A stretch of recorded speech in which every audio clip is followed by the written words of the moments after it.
Matapos ngang isapubliko ni Marvin Agustin ang katotohanan sa likod ng totoong ama ng mga anak ni Pauline Luna, marami ang nagsasabing paano kaya umano na itago ni Pauline ang buong katotohanan sa asawang si Vic Soto, gayong si Pauline na umano ang naging mundo ng asawa.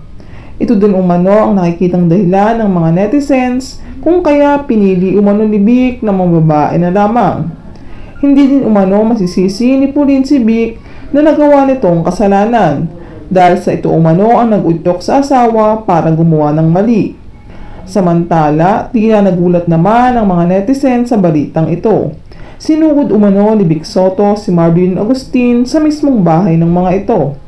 Ayon sa source, hindi na umano napigilan pa ni Vic ang sarili dahil sa kasinungalingan at lihim na pagtatago ng mga ito sa naging relasyon nila ni Pauline Luna. Hindi din umano naniniwala si Vic Soto na si Marvin ang ama ng mga anak nila ni Pauline.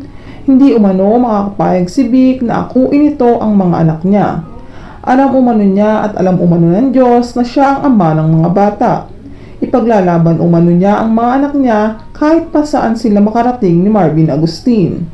Marami naman sa mga fans ni Vic ang nagbigay ng suporta at pagmamahal kay Vic Soto. Alam umano nila na sa huli lalabas din umano ang katotohanan. May awa umano ang Diyos. Hindi umano mananaig ang kabutihan sa kasamaan. Kapit lamang umano si Vic Soto. Malalampasin din umano niya ang lahat ng pagsubok na pinagdadaanan ng kanilang pamilya.